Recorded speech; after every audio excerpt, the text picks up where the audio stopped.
I genuinely think one of the worst things to happen to my business were my high performing posts. Because while my content was gaining attention, getting lots of comments, likes, saves, shares, it was actually building an audience full of people who were never going to buy from me. And it wasn't until years later that I realized I was building the wrong audience. In the last video, I broke down the 3 types of followers that every coach attracts. And in this one, I want to show you how your content attracts an audience built mainly of the wrong 2. Now, a post that performs well doesn't automatically mean it attracted the right people.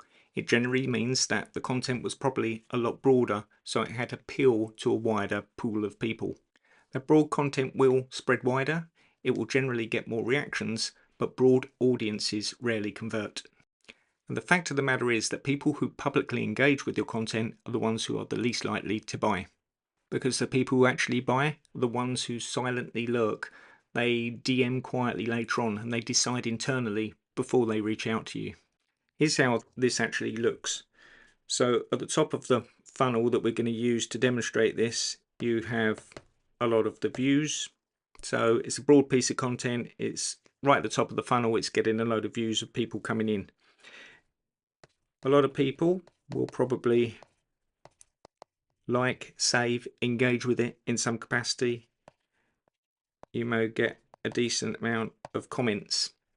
But as you're going through this funnel, less and less people are doing the actions that really matter, which is your DMs on your clients. So by the time this broad piece of content has done anything, it's already whittled it down to only a few people who are actually going to be interested in reaching out and actually working with you.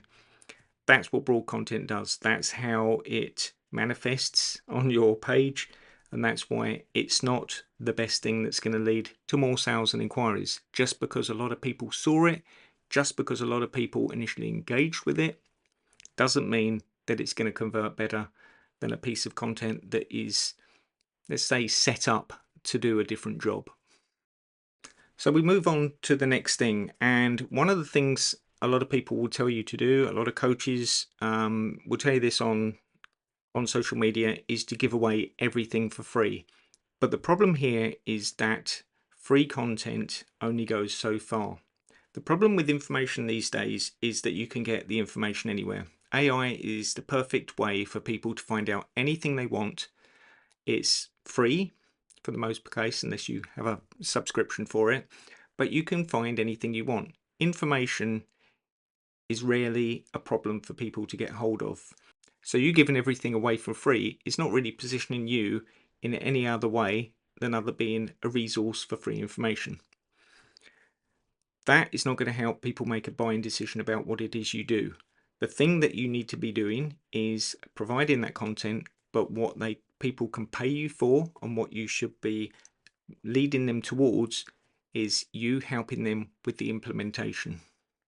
Most of the time, that free content will be something that satisfies curiosity. It will give them a quick win. It might be providing a mini solution in some way, but that doesn't take that person anywhere. They consume it, they take it, they use it, they move on. And then they come back and they consume again, and the whole cycle starts again. And at no point in that process do they think about reaching out to you for any reason. There's no reason to buy anything from you. There's no reason to look at your solutions or look at your offers and what you have available. What you need within your content is you need to create urgency, some kind of emotional tension, a desire that they need help with implementing it, that they need some kind of guidance from you in order to take the information that you've provided for free, but to help them put it into practice. People don't pay for information alone, but they pay because they believe you can help them apply it. You basically have 2 different types of loops that we can demonstrate this with. You've got the first loop, which is where people consume your content. They will engage with it, they'll like, they'll save it, they might watch some more, and then they come back and consume again. This is the content addiction loop.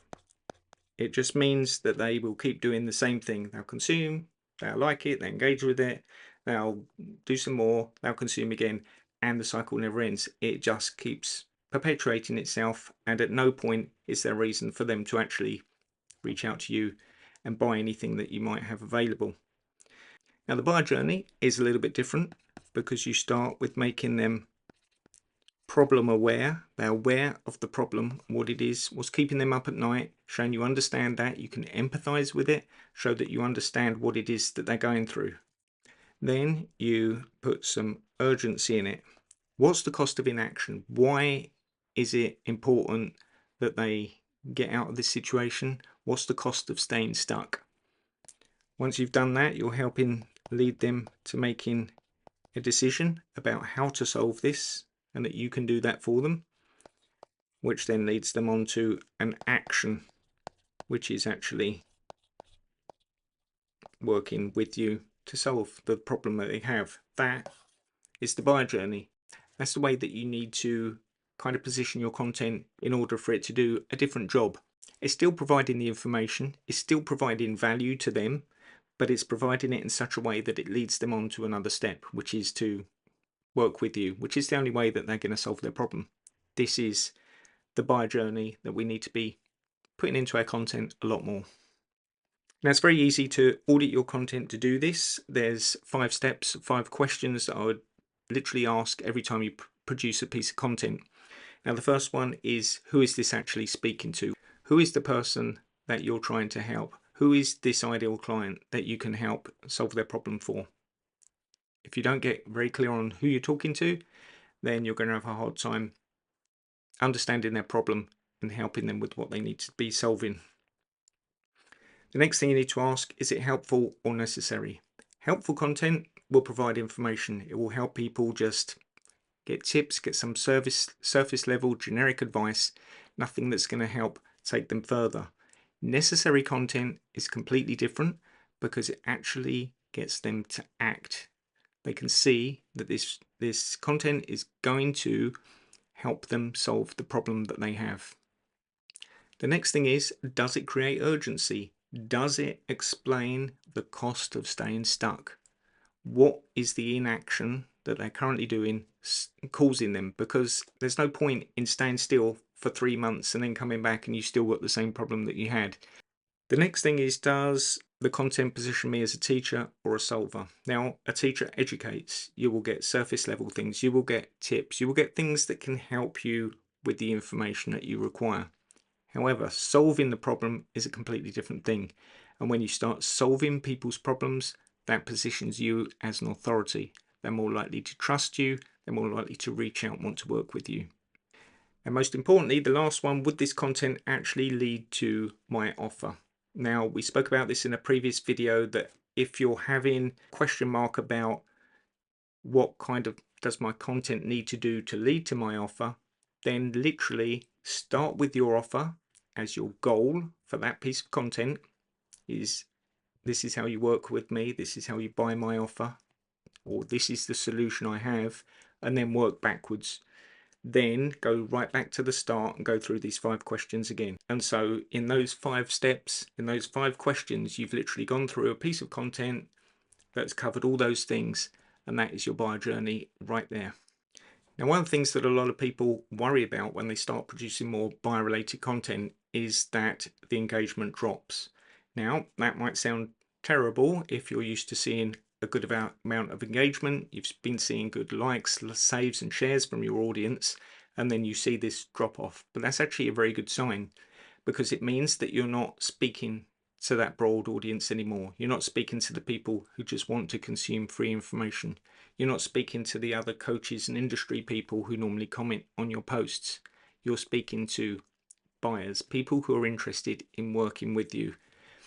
And they are not going to engage so readily. They probably won't engage at all. You will see a drop in engagement because you're intentionally repelling some people from your content now. You're actually speaking to a different level of people. It sounds kind of counterintuitive to intentionally exclude people, but the ones that it does reach are far more likely to buy from you. A lot of people tend to have this audience composition problem, and we covered that in the last video. But what it is actually making sure that your content is speaking to the right people. You're attracting the right followers with your bio, with your content that you do, with your offer. But you need to be actually doing that within your content as well. You need to be speaking to those people to activate those buyers.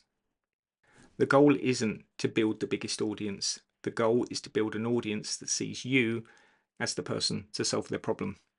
Please check out the final video, which is here, which will show you the 3 types of followers that every coach attracts and the difference between the 3. I hope you enjoyed this, and I'll see you on the next one.